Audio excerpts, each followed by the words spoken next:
Hermanos, estamos esta mañana terminando lo que pudiésemos llamar la primera parte o la primera sección del libro de los Hechos. Vamos a esta mañana a cerrar esta primera sección. Si usted recuerda, cuando comenzábamos decíamos que Hechos 1:8 es un pasaje que marca el ritmo de todo lo que Lucas está escribiendo. Y básicamente vemos que parte de lo que Jesús está anunciando o diciendo a los discípulos antes de ascender ya se ha ido cumpliendo. Él les dijo: esperen en Jerusalén hasta que venga sobre ustedes el Espíritu Santo, entonces recibirán poder y serán mis testigos en Jerusalén, en Judea, en Samaria y hasta lo último de la tierra.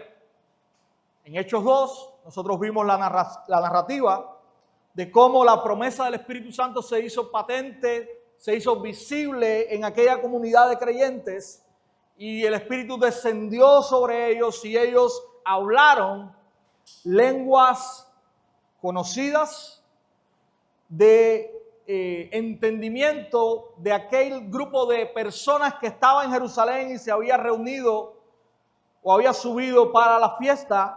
Y ellos pudieron escuchar a hombres comunes y corrientes bajo el poder del Espíritu Santo testificar acerca de Jesús.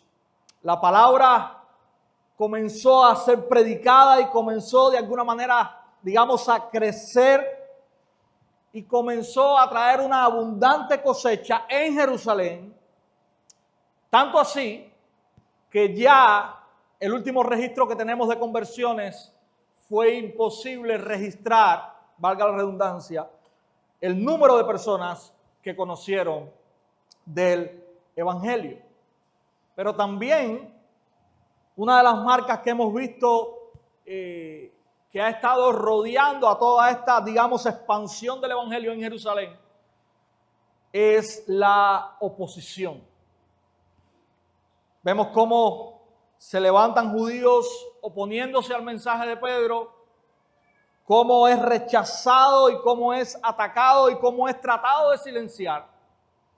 Cómo los apóstoles reunidos con la iglesia piden confianza y valor para no dejar de predicar la palabra. Así que una de las marcas que también hemos visto en esta sesión hasta este momento es que la iglesia continúa predicando el evangelio que le ha sido encomendado en el poder del Espíritu, a pesar o en medio de la oposición. Hoy vamos a estar teniendo una sesión larga. Vamos a empezar en el capítulo 6, en el verso en el verso 8, y vamos a ir hasta el capítulo 8, verso 1. Vamos a estar viendo toda esta sesión. Hay una larga sesión allí, que es la que cierra, como les decía, la primera parte del libro de los Hechos. Así que si usted tiene a bien ponerse en pie, vamos a leer toda esta sesión. Hechos capítulo 6, a partir del verso 8 hasta Hechos capítulo 8, verso 1. Y tengo dudas ahí. No sé si en la Reina Valera está el verso 1 del capítulo 8, como yo lo tengo en la Nueva Biblia en las Américas, o si es parte del versículo final del capítulo 7. Yo voy a llegar hasta el verso 1, ya ustedes me dirán si los que tienen Reina Valera llega hasta el verso 1 del capítulo 8 o es parte de lo que voy a decir del último verso del capítulo 7. Dice la palabra del Señor allí, Hechos capítulo 6, verso 8. Esteban, lleno de gracia y poder, hacía grandes prodigios y señales entre el pueblo. Pero algunos de la sinagoga llamada de los libertos, incluyendo tanto cireneos como alejandrinos, y algunos de Cilicia y de Asia, se levantaron y discutían con Esteban. Pero no podían resistir a la sabiduría y al espíritu con que hablaba. Entonces, en secreto persuadieron a algunos hombres para que dijeran: le hemos oído hablar palabras blasfemas contra Moisés y contra Dios.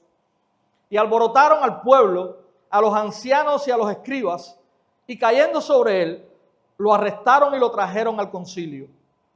Presentaron testigos falsos que dijeron: este hombre continuamente habla en contra de este lugar santo y de la ley, porque le hemos oído decir que este Nazareno, Jesús, destruirá este lugar y cambiará las tradiciones que Moisés nos dejó. Y al fijar la mirada en él, todos los que estaban sentados en el concilio vieron su rostro como el rostro de un ángel. El sumo sacerdote dijo: ¿es esto así? Esteban respondió: escúchenme, hermanos y padres.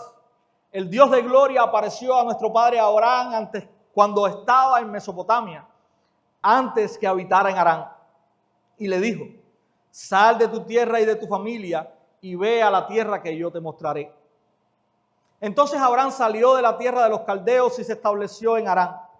Y de allí, después de la muerte de su padre, Dios lo trasladó a esta tierra en la cual ahora ustedes habitan. No le dio en ella heredad, ni siquiera la medida de la planta del pie.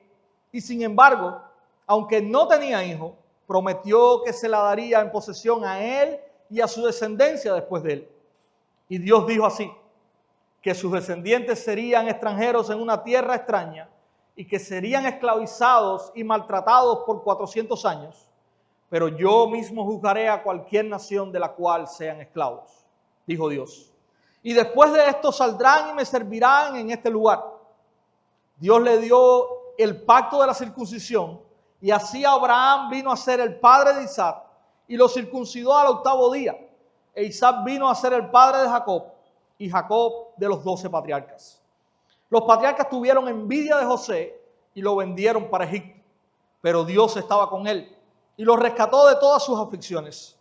Le dio gracia y sabiduría delante de Faraón, rey de Egipto, y éste lo puso por gobernador sobre Egipto y sobre toda su casa.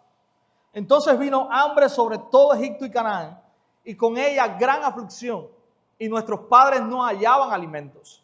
Pero cuando Jacob supo que había grano en Egipto, envió a nuestros padres allá la primera vez. En la segunda visita, José se dio a conocer a sus hermanos y conoció Faraón la familia de José. José, enviando mensaje, mandó llamar a Jacob su padre y a toda su familia, en total 75 personas. Y Jacob descendió a Egipto y allí murió él y también nuestros padres. De allí fueron trasladados a Siquem y puestos en el sepulcro que por una suma de dinero había comprado Abraham a los hijos de Amor en Siquem. Pero a medida que se acercaba el tiempo de la promesa que Dios había confirmado a Abraham, el pueblo crecía y se multiplicaba en Egipto, hasta que surgió otro rey en Egipto que no sabía nada de José. Este rey, obrando con astucia contra nuestro pueblo, maltrató a nuestros padres a fin de que expusieran a la muerte a sus niños para que no vivieran. Fue por ese tiempo que Moisés nació. Era hermoso a la vista de Dios y fue criado por 3 meses en la casa de su padre. Después de ser abandonado para morir, la hija de Faraón se lo llevó y lo crió como su propio hijo. Moisés fue instruido en toda la sabiduría de los egipcios y era un hombre poderoso en palabras y en hechos. Pero cuando iba a cumplir la edad de 40 años, sintió en su corazón el deseo de visitar a sus hermanos, los israelitas. Al ver que uno de ellos era tratado injustamente, lo defendió y vengó al oprimido, matando al egipcio. Pensaba que sus hermanos entendían que Dios le estaba dando libertad por medio de él, pero ellos no entendieron. Al día siguiente se les presentó cuando 2 de ellos reñían y trató de poner paz entre ellos, diciendo: varones, ustedes son hermanos, ¿por qué se hieren el uno al otro? Pero el que estaba hiriendo a su prójimo lo empujó, diciendo: ¿quién te ha puesto por gobernante y juez sobre nosotros? ¿Acaso quieres matarme como mataste ayer al egipcio? Al oír estas palabras, Moisés huyó y se convirtió en extranjero en la tierra de Madián, donde fue padre de 2 hijos. Pasados 40 años, se le apareció un ángel en el desierto del monte Sinaí, en la llama de una zarza que ardía. Al ver esto, Moisés se maravillaba de la visión y al acercarse para ver mejor, vino a él la voz del Señor: yo soy el Dios de tus padres, el Dios de Abraham, de Isaac y de Jacob. Moisés, temblando, no se atrevía a mirar. Pero el Señor le dijo: quítate la sandalia de los pies, porque el lugar donde estás es tierra santa. Ciertamente he visto la opresión de mi pueblo en Egipto y he oído por gemidos y he descendido para librarlos. Ven ahora y te enviaré a Egipto. Este Moisés, a quien ellos rechazaron diciendo, ¿quién te ha puesto por gobernante y juez? Es el mismo que Dios envió para ser gobernante y libertador con la ayuda del ángel que se le apareció en la zarza. Este hombre los sacó haciendo prodigios y señales en la tierra de Egipto, en el Mar Rojo y en el desierto por 40 años. Este es el mismo Moisés que dijo a los israelitas, Dios les levantará un profeta como yo de entre sus hermanos. Este es el que estaba en la congregación en el desierto, junto con el ángel que le hablaba en el monte Sinaí y con nuestros padres, y el que recibió palabras de vida para transmitirlas a ustedes, al cual nuestros padres no quisieron obedecer, sino que lo repudiaron y en sus corazones desearon regresar a Egipto, diciendo a Aarón, haznos dioses que vayan delante de nosotros, porque a este Moisés que nos sacó de la tierra de Egipto, no sabemos qué le haya pasado. En aquellos días hicieron un becerro y ofrecieron sacrificio al ídolo y se regocijaban en las obras de sus manos. Pero Dios se apartó de ellos y los entregó para que sirvieran al ejército del cielo, como está escrito en el libro de los profetas. ¿Acaso fue a mí a quien ofrecieron víctimas y sacrificios en el desierto por 40 años, casa de Israel? También llevaron el tabernáculo de Moloc y la estrella del dios Refán, las imágenes que hicieron para adorarlas. Yo también los deportaré más allá de Babilonia. Nuestros padres tuvieron el tabernáculo del testimonio en el desierto, tal como le había ordenado que lo hicieran, le habló a Moisés, conforme al modelo que había visto. A su vez, habiéndolo recibido, nuestros padres lo introdujeron con Josué al tomar posesión de las naciones que Dios arrojó delante de nuestros padres hasta los días de David. Y David halló gracia delante de Dios y pidió el favor de hallar una morada para el Dios de Jacob, pero fue Salomón quien la edificó una casa. Sin embargo, el Altísimo no habita en casas hechas por manos de hombres, como dice el profeta. El cielo es mi trono y la tierra el estrado de mis pies. ¿Qué casa me edificarán? Dice el Señor. ¿O cuál es el lugar de mi reposo? ¿No fue mi mano la que hizo todas estas cosas? Ustedes, que son tercos e incircuncisos de corazón y de oídos, resisten siempre al Espíritu Santo, como hicieron sus padres, así hacen también ustedes. ¿A cuál de los profetas no persiguieron sus padres? Ellos mataron a los que antes habían anunciado la venida del justo, del cual ahora ustedes se hicieron traidores y asesinos. Ustedes que recibieron la ley por disposición de ángeles y sin embargo no la guardaron. Al oír esto, se sintieron profundamente ofendidos y crujían los dientes contra él. Pero Esteban, lleno del Espíritu Santo, fijó los ojos en el cielo, vio la gloria de Dios y a Jesús de pie a la diestra de Dios y dijo, veo los cielos abiertos y al Hijo del Hombre de pie a la diestra de Dios. Entonces ellos gritaron a gran voz y tapándose los oídos se lanzaron a una contra él. Echándolo fuera de la ciudad, comenzaron a apedrearlo y los testigos pusieron sus mantos a los pies de un joven llamado Saulo. Y mientras lo apedreaban, Esteban invocaba al Señor y decía, Señor Jesús, recibe mi espíritu. Cayendo de rodillas, clamó en alta voz, Señor, no les tomes en cuenta este pecado. Y habiendo dicho esto, durmió. Y Saulo estaba de completo acuerdo con ellos en su muerte. Señor, aquí está tu palabra. Suplicamos ahora, Señor, que ella pueda edificar nuestras vidas,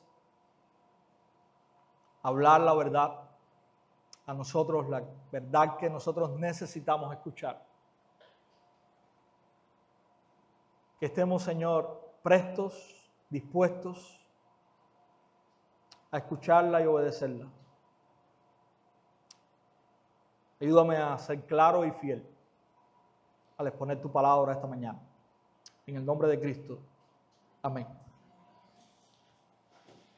Hermanos, creo que No habíamos tenido una lectura bíblica tan extensa como esta. Pero también quiero decirles que se vayan acostumbrando, porque no va a ser la única que vamos a tener en el libro de los Hechos, y quizás hayan otras que sean más extensas aún. Este es un recorrido tremendo por el Antiguo Testamento, y ahorita vamos a estar desglosándolo por parte. Pero queremos comenzar viendo la verdad que este pasaje quiere transmitirnos a nosotros. Y la verdad es esta, mis hermanos: es el Evangelio quien debe moldear la vida y la práctica de la iglesia de Dios, no la religión cargada de tradiciones separadas de Él.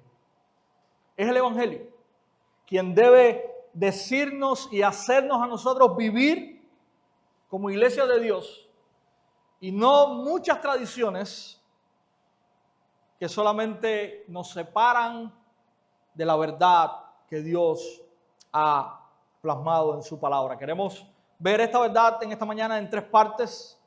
Capítulo 6, versos del 8 al 15. Vamos a ver, lo hemos titulado Tradición versus Espíritu. Y ahí tenemos, la narrativa comienza poniéndonos en contexto de qué estaba sucediendo con Esteban. Si usted tiene muy buena mente, usted recuerda que Esteban es un nombre que usted quizás ha escuchado por segunda vez ahora en el libro de los Hechos. Esteban fue uno de los 7 hombres que la iglesia escogió para servir a las viudas griegas que estaban siendo desatendidas, y que esto causó una murmuración o un malestar dentro de la iglesia. Nosotros veíamos en el pasaje de Hechos 6, del 1 al 7, cómo los apóstoles pidieron a la iglesia que buscaran entre ellos hombres de buena reputación, llenos del Espíritu Santo y de sabiduría, para que pudieran de alguna manera suplir esta necesidad de atender a estas viudas. Ahora tenemos a Esteban, este hombre que se nos narra en este pasaje como un hombre lleno de gracia y de poder. Y dice la palabra del Señor que hacía grandes prodigios y señales entre el pueblo. Pero esto, una vez más, verso 9, causó que algunos en una sinagoga en particular, nos dice la Escritura, y queremos aclarar todos estos nombres y todas estas cosas, dice la palabra ahí que en la sinagoga de los libertos. Y esta sinagoga o este nombre no es más que un lugar, una sinagoga, donde se reunían personas que habían sido esclavos, probablemente esclavizados por los romanos muchos años antes, y que habían obtenido su libertad. Probablemente esta generación que estaba allí afrontando o confrontando, mejor dicho, a Esteban, era una generación posterior del comienzo de esta, vamos a decir, de este clan de los libertos. Ellos eran judíos que estaban fuera, eran judíos de corte griego, pero ellos mantenían viva su identidad judía y su culto en sinagogas, incluso fuera de Jerusalén. Ahora, estando en Jerusalén, ellos tenían su propia sinagoga, como era costumbre, y los judíos fuera de Jerusalén se agrupaban según su región o su origen, y esto no solamente era costumbre de aquel tiempo.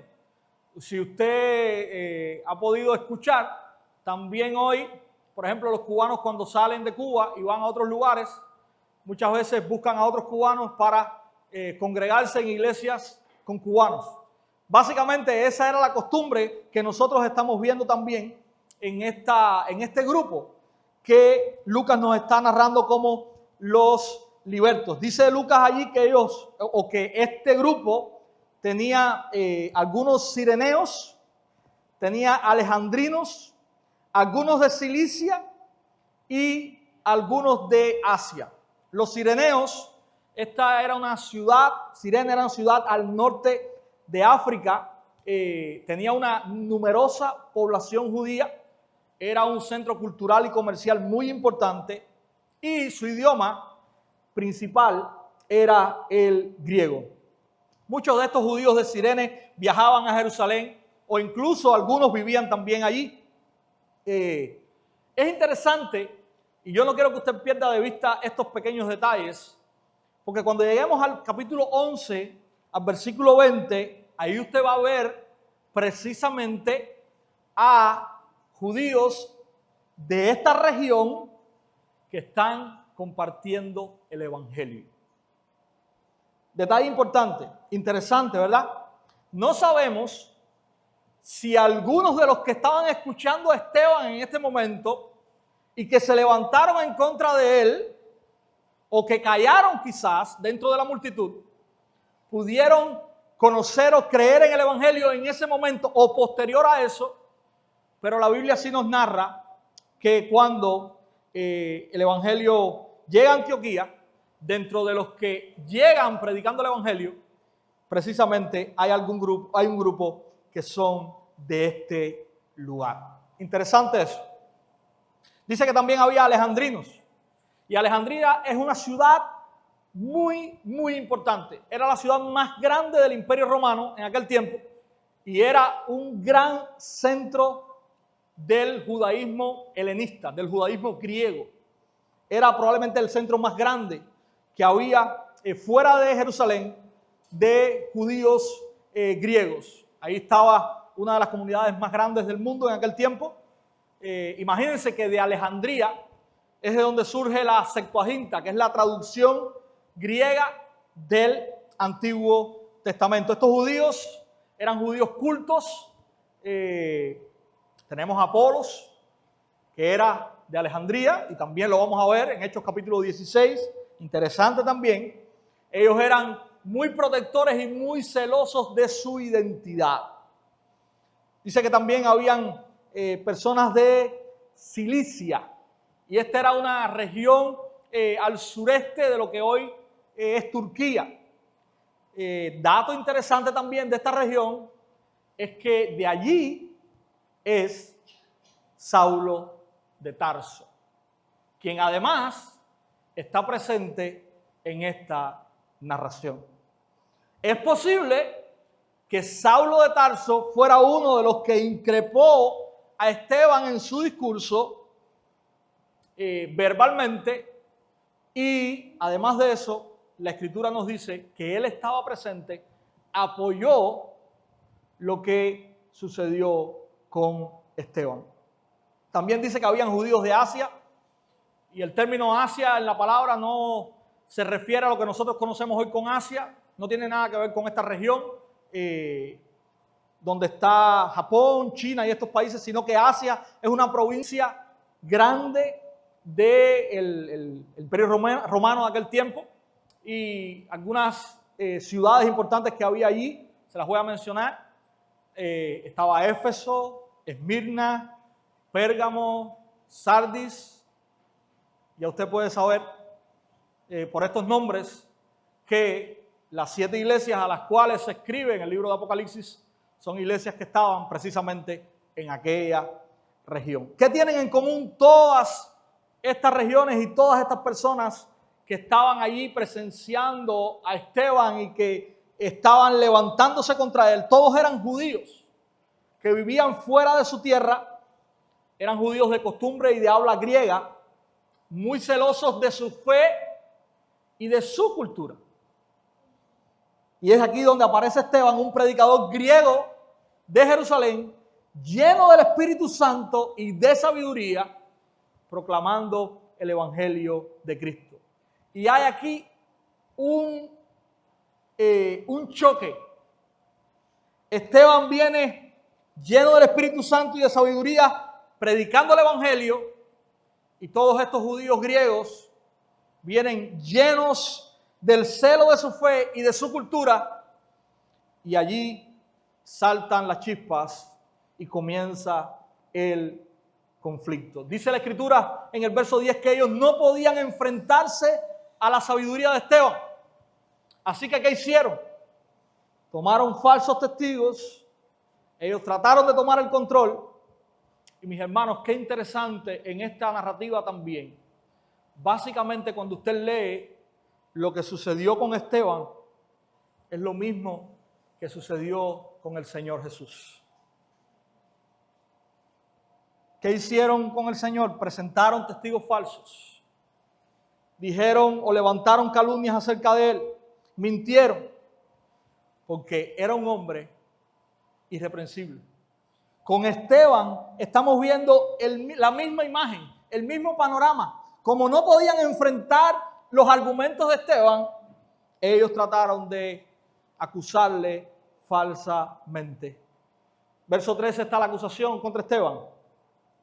Este hombre no cesa de hablar palabras blasfemas contra este lugar santo, contra el templo y contra la ley. Pero qué interesante, dice el verso 15, que Esteban, al fijar ellos la mirada en él, todos los que estaban sentados en el concilio vieron su rostro como el rostro de un ángel. Y esta narrativa en la Biblia, cuando usted ve esto en el rostro de seres humanos, tiene que ver con personas que han estado cerca de Dios. ¿Recuerdan a Moisés bajando del monte? Ahí tienen una imagen. Y también tiene que ver con seres celestiales cuando fueron portadores de la palabra divina. Básicamente, la imagen que Lucas está trayéndonos es una imagen que tiene que ver con alguien que está siendo respaldado por Dios al presentar sus argumentos. Mis hermanos, lo que tenemos a grandes rasgos aquí es un encontronazo entre la tradición y la verdad. Básicamente tenemos un grupo de judíos que está defendiendo su religión ante la predicación de la verdad del Evangelio. Tenemos personas que no entienden la verdad bíblica, no entienden cómo el Antiguo Testamento está apuntando a Jesús, al Jesús que Esteban está presentando. Y ellos sencillamente están defendiendo un sistema de ritos y tradiciones que para ellos es la verdad. ¿Qué podemos aprender de esta primera parte? Bueno, lo primero que podemos aprender es que podemos estar muchas veces cerca de la religión, pero podemos estar también a la vez lejos de Cristo. Los libertos que estaban en Jerusalén, ellos estaban en el centro del culto, pero sin embargo no pudieron reconocer al Dios que decían defender. Podemos defender la iglesia, pero podemos oponernos al Espíritu. Podemos tener tradiciones, pero si no tenemos el Evangelio, esas tradiciones no nos van a transformar. Podemos amar el ritual o los rituales y resistir al Cristo resucitado. El Espíritu, mis hermanos, y esto es otra cosa que tenemos que aprender, el Espíritu respalda la verdad, aunque dentro de la iglesia, aunque el mundo, aunque cualquiera diga lo contrario. Otra cosa, el celo religioso sin el Espíritu muchas veces terminará luchando contra Dios mismo. No es lo que hemos hecho o lo que se ha hecho. Interesante, a veces cuando nosotros nos fundamentamos en esto, lo que hemos hecho o lo que se ha hecho tiene una historia corta. Hay una historia muy grande de más de 2000 años de iglesia. Si queremos saber lo que se ha hecho y cómo se ha hecho, lo que se ha hecho bien y lo que se ha hecho mal, tenemos que ir más allá de nuestras cuatro paredes y revisar toda la historia de la iglesia. Pero aún así, no se trata de lo que hemos hecho o de lo que siempre se ha hecho, sino de lo que Dios dice en su palabra. Las tradiciones religiosas, pudiésemos llamar las tradiciones cristianas, tienen que estar subordinadas a la verdad de la palabra de Dios. Si no, no valen nada. Y muchas veces son de estorbo para nuestra fe. Cuidémonos, hermanos, también de idolatrar o defender lo sagrado mientras despreciamos al santo. Eso es lo que está sucediendo en esta historia de Esteban. Entramos al capítulo 7 y tenemos un largo discurso. Por 53 versículos vemos a Esteban hablando ahora con todas estas personas que están en el concilio, y Esteban hace un recorrido histórico y bíblico. No solamente es bíblico, también es histórico, porque él les está hablando de la historia desde los inicios a esta gente que lo escucha. Él está tratando de argumentar algo. Y lo que él está tratando de argumentar es lo siguiente: Israel históricamente ha rechazado a los enviados de Dios. Eran supuestamente buenos para seguir las tradiciones, pero ciegos y rebeldes para escuchar y obedecer a Dios. Eso es lo que Esteban les está poniendo delante de sus rostros a este grupo. En primer lugar, Esteban comienza dando el ejemplo de Abraham. Y con el ejemplo de Abraham, y ahí usted tiene de contexto bíblico Génesis capítulo 12, Génesis capítulo 15, Génesis capítulo 21 y Génesis capítulo 37 en adelante hasta el Génesis capítulo 50. Si usted lo quiere leer, ahí tiene el contexto bíblico de todo lo que Esteban dijo en breves oraciones. Está la historia de Abraham y Esteban está diciéndole a esta gente: Dios no está atado a un lugar físico. Interesante, él dice que Abraham recibió una promesa, pero no alcanzó a ver la promesa. Él dice que Abraham fue extranjero, vivió como extranjero. Dice que no logró tener ni el tramo que pisaban sus pies de la tierra que Dios le había prometido. Dios llama a Abraham y le revela su gloria en Mesopotamia, nada que ver con lo que Dios le había prometido, y lo llama a que vaya a Harán, antes de la circuncisión, antes de la tierra y antes de la ley. Esteban hace énfasis en que Abraham siempre fue un extranjero. Y eso es lo primero que Esteban les está enseñando a ellos. En segundo lugar está el ejemplo de José, aquel que fue rechazado, pero sin embargo que Dios lo exaltó. Versos del 9 al 19. Y ahí usted puede leer, como les decía ahorita, Génesis del 37 al 50, y está toda la historia de José. Él fue rechazado, pero dice la Escritura que Dios estaba con él, capítulo 7, verso 9, y dice también que Dios lo exaltó y lo usó para salvarlos a ellos. Capítulo 7, verso 10. José es mostrado aquí con un paralelismo tremendo con el Jesús que Esteban está predicando. Fue rechazado por sus hermanos. Jesús fue rechazado por sus hermanos. ¿Recuerdan cómo Juan dijo? A los suyos vino, a los suyos no le recibieron.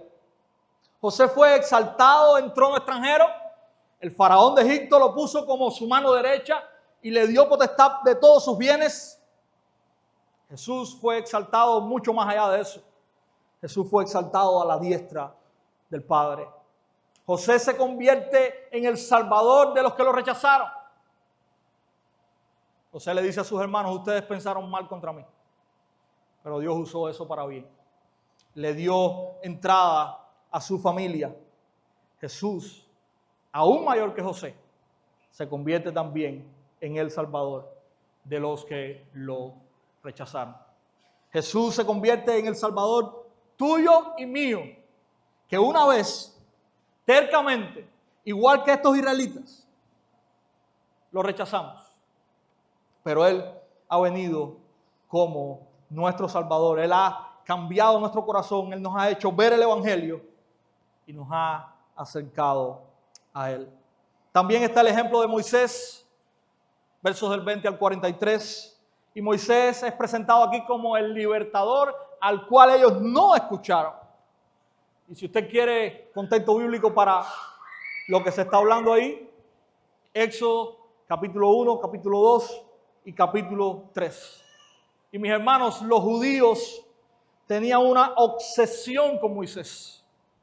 Moisés era, dentro de todas las figuras que ellos tenían, Moisés era la figura principal. Era el más grande de sus profetas. Pero Esteban les está, como decimos en buen cubano, refrescando la memoria en lo siguiente. Israel rechazó a Moisés cuando intentó liberarlos. Y lo dice 2 veces en el pasaje. Israel no quiso que Moisés fuera su libertador. ¿Quién eres tú para venir ahora a liberarnos?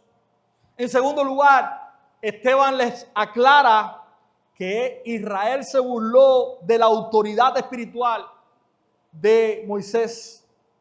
Ellos hicieron un becerro de oro y ellos idolatraron el tabernáculo de Moloc. Ellos rechazaron todo lo que Moisés les había enseñado y se fueron tras dioses ajenos. ¿Cuál es la realidad que Esteban está transmitiéndole al traer la historia de Moisés? Esteban les está recordando que ellos aman más la apariencia de la religión,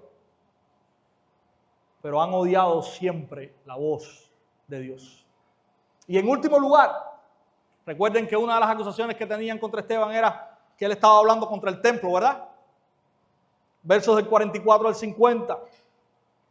Usted puede ver ahí, si quiere contexto para esto, Primero de Reyes, capítulo 7 y capítulo 8, cómo Salomón construyó este templo y Esteban dice, sí, es verdad, Salomón nos dio el templo, pero Dios jamás estuvo limitado por paredes. Y ahí él cita Isaías 66, versos 1 y 2, cuando dice, así dice el Señor, el cielo es mi trono y la tierra el estrado de mis pies. ¿Dónde, pues, está la casa que podría edificarme? ¿Dónde está el lugar de mi reposo? Todo esto lo hizo mi mano. Y así todas estas cosas llegaron a ser, declara el Señor. Pero a este miraré, al que es humilde y contrito de espíritu y que tiembla ante mi palabra. Dios es demasiado grande para la teología reduccionista de estos judíos griegos que están escuchando a Esteban. ¿Cuál es la sentencia del cielo? Esteban trae ahora directamente hacia ellos una acusación. Y él les dice básicamente, verso 51, él les dice lo siguiente.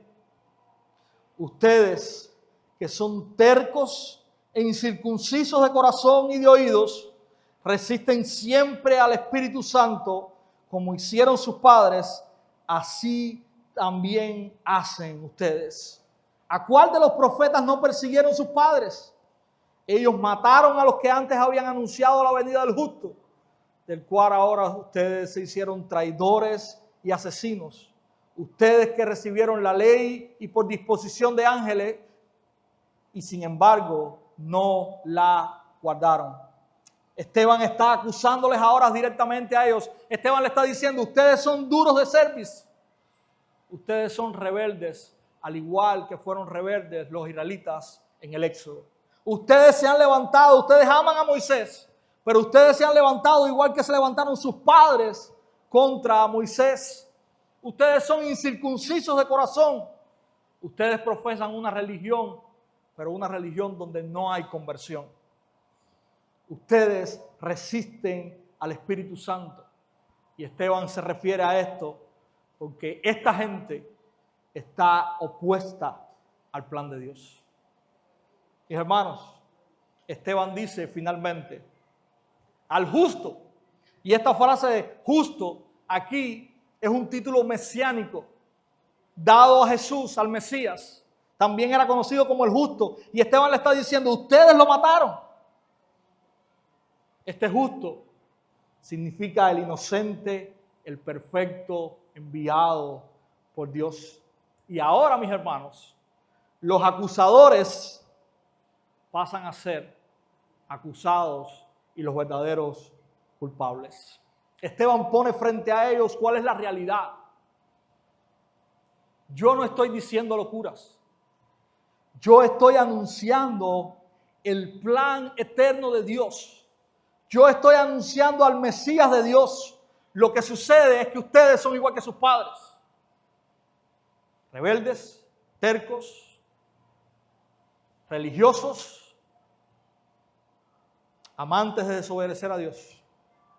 Es por eso que ustedes rechazan la verdad de la palabra.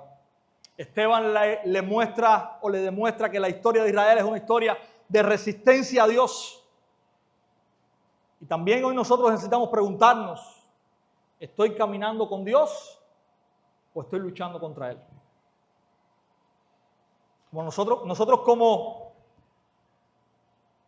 religiosos que somos, muchas veces porque tristemente también a veces la religión nos ha permeado. Cuando hablo de religión hablo de ritos, de tradiciones. A veces ciegan nuestra vista y no nos permiten ver la verdad de la palabra de Dios. Y nosotros necesitamos también examinar nuestros corazones. ¿Estamos caminando con Dios? ¿Estamos caminando obedeciendo la verdad de Dios? ¿Es la palabra de Dios la que rige nuestra vida, nuestra fe, nuestras prácticas?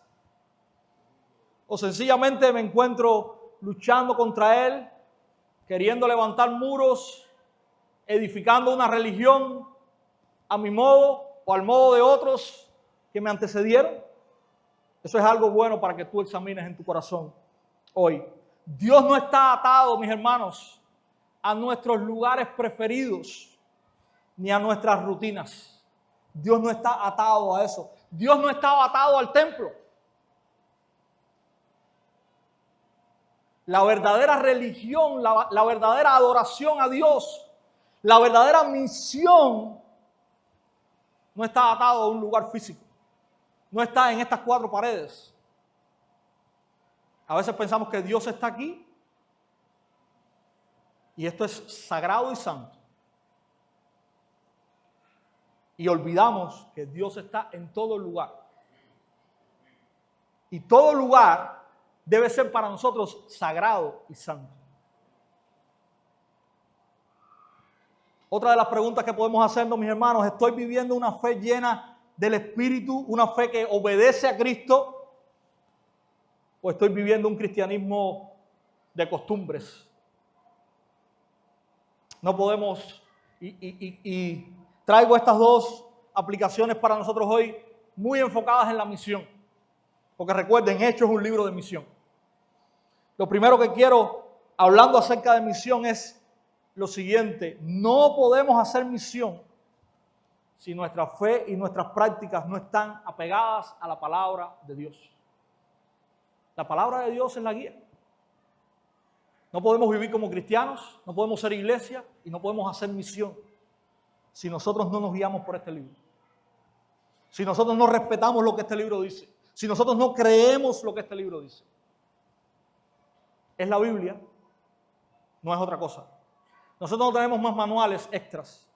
Es la palabra de Dios la que debe regir nuestra fe y nuestras prácticas. No podemos hacer misión sin entender que el evangelio muchas veces será extraño y rechazado, aún en medio de una cultura evangélica.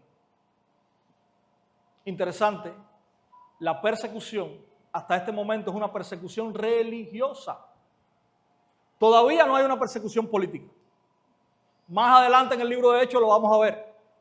Hay un Herodes que se levanta y hay una historia allí con él. Pero hasta este momento quienes están opuestos a la predicación del evangelio son los religiosos. Y muchas veces, mis hermanos, tenemos que entender que por predicar la verdad, muchas veces la primera fuente de oposición que vamos a recibir es la propia iglesia. Eso es una realidad. Y tenemos que estar dispuestos a sufrir por eso y tenemos que estar firmes en las condiciones que creemos, siempre que las convicciones estén arraigadas en la palabra de Dios. Si usted va a hacer misión y no está claro de esto, usted se va a sentir mal. Pero tenemos que entender que en la misión, predicar el evangelio va a traer muchas veces oposición, aún dentro de la cultura evangélica. ¿Qué recibió Esteban, mis hermanos? Nada más y nada menos que martirio. versos del 54 al 60, el versículo 1 del capítulo 8, dice que ellos crujían sus dientes.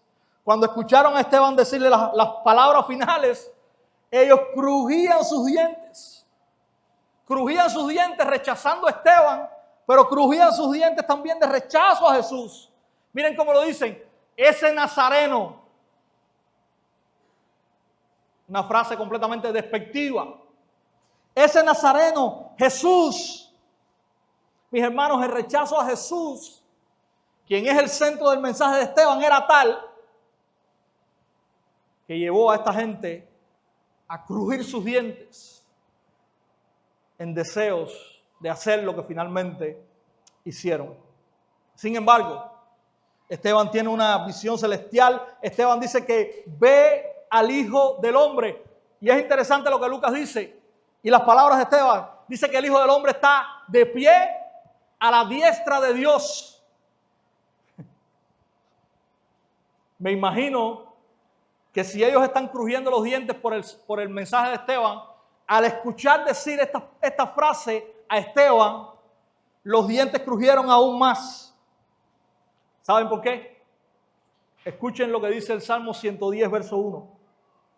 Siéntate a mi diestra. Dijo el Señor a mi Señor. Siéntate a mi diestra hasta que ponga a tus enemigos por estrado de tus pies. Esteban está declarando con esta visión de que ese Jesús, ese nazareno rechazado, es el Señor respaldado por Dios, quien después de su resurrección está cumpliendo lo que las palabras del Salmo 110:1 y está sentado a la diestra de Dios hasta que Dios ponga sus enemigos por estrado de sus pies. Es algo tormentoso para los enemigos de la cruz escuchar esto. Hay pudiésemos decir, una lapidación injusta. Versos 57 y 58, ellos cierran sus oídos y ahí está la respuesta. Ya crujieron sus dientes, ahora dice que también cierran sus oídos. Y este es otro acto físico de rechazo espiritual. Y dice que esta gran turba saca a empujones de la ciudad de Esteban y lo apedrean. Las últimas palabras de Esteban son muy interesantes también. Nuevamente vemos en Esteban un eco de Cristo. Señor, no les tomes en cuenta este pecado. Si usted va a Mateo capítulo 23, en el verso 34, cuando Jesús llega y es colgado alrededor de aquellos dos ladrones, Jesús usa esta misma frase. Padre, no le tomes en cuenta este gran pecado. Dice también Esteban, Señor Jesús, recibe mi espíritu. Si usted va a Lucas 23:46, usted ve cómo Jesús dice, Padre, en tus manos encomiendo mi espíritu. Y así como dice de Jesús, y después de esto expiró, también dice de Esteban, habiendo dicho esto, durmió. Mis hermanos, algo que no podemos dejar de notar, Saulo está allí. Y es interesante que este hombre aparece en la última parte de esta narración, verso 58. Dice que echando fuera de la ciudad comenzaron a apedrearlo y los testigos pusieron sus mantos a los pies de un joven llamado Saulo. Dice verso 1 del capítulo 8, y Saulo estaba de completo acuerdo con ellos en su muerte.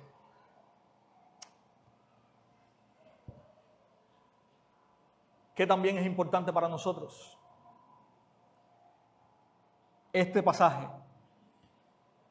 es el trampolín que nos va a llevar a ver cómo el Evangelio, la semilla sembrada en la muerte de este mártir cristiano, ahora comienza a esparcirse más allá de Jerusalén. Y cuando estaba trabajando en este sermón, recordé una frase que tengo puesta en mi página en X, una frase de Tertuliano que dice que la muerte de los mártires es la semilla del Evangelio.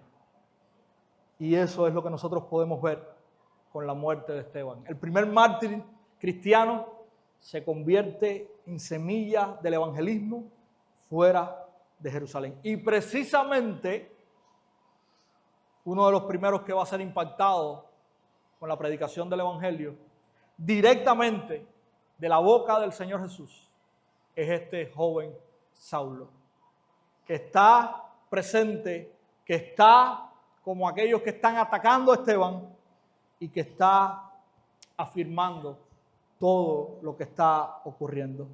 Mis hermanos, ¿qué podemos aprender de este final, de este martirio, de este valiente, lleno del Espíritu, Esteban?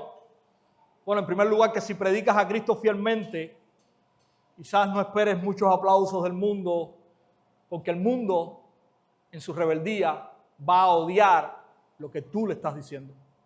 En segundo lugar, si el mundo nunca se incomoda con nuestra fe, probablemente nuestra fe no está confrontando al mundo. La persecución, mis hermanos, no apaga la gloria del evangelio. De hecho, la persecución la hace brillar aún más fuerte. En toda la narrativa, en todo lo que hemos visto, en todas las muestras de persecución, de oposición, lo que vemos acto seguido es el evangelio multiplicándose, es el evangelio siendo predicado, es la obra de Dios creciendo. Y eso también es una realidad. Mientras más el evangelio es oprimido, es tratado de apagar, más la gloria de Dios se hace fuerte. El martirio, mis hermanos, para el creyente no es derrota. Muchas veces el martirio es siembra. Cada vez que el mundo intenta enterrar a la iglesia, en realidad muchas veces está sembrándola. Y tenemos ejemplos de sobra para eso. Víctor nos contaba algunos hace 2 domingos atrás. Y otra de las cosas que podemos preguntarnos al ver la vida de Esteban, al ver el testimonio de Esteban, al ver la entrega de Esteban, es si nuestra vida verdaderamente apunta a Cristo. Yo estoy mostrando la gloria del evangelio con lo que digo, con lo que hago, con lo que soy. Yo estoy siendo un fiel proclamador o un fiel testigo del evangelio de Cristo Jesús. O yo simplemente me hago pasar por aquellos que se llaman cristianos. Mis hermanos, la vida cristiana, y la vida de Esteban nos enseña eso, la vida cristiana no es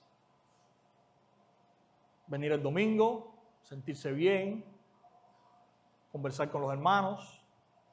Eso es bueno, pero la vida cristiana no es eso. Si ese fuera el resumen de la vida cristiana que Dios quiere que nosotros vivamos, nosotros no estuviésemos aquí ya. Porque eso nosotros podemos vivir de una manera espectacular en el cielo. Pero la vida cristiana es más que eso. La vida cristiana es sacrificio, entrega, es predicación, es testimonio. Y eso precisamente es lo que Dios espera de nosotros. ¿Estamos nosotros haciendo eso? ¿Nuestra vida está reflejando eso?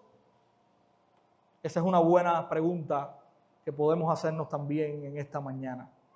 Mis hermanos, el discurso de Esteban, y concluyo con esto, no es una defensa. El discurso de Esteban es el juicio de Dios sobre un pueblo que idolatró su religión. El discurso de Esteban es el juicio de Dios sobre un pueblo que levantó, exaltó más las tradiciones humanas que la verdad de Dios. Que tomó más en cuenta lo que ellos tenían por religión que lo que Dios había dicho en su palabra y el plan que él había diseñado desde el inicio. Ese verdaderamente es lo que Esteban está trayendo delante de estos judíos.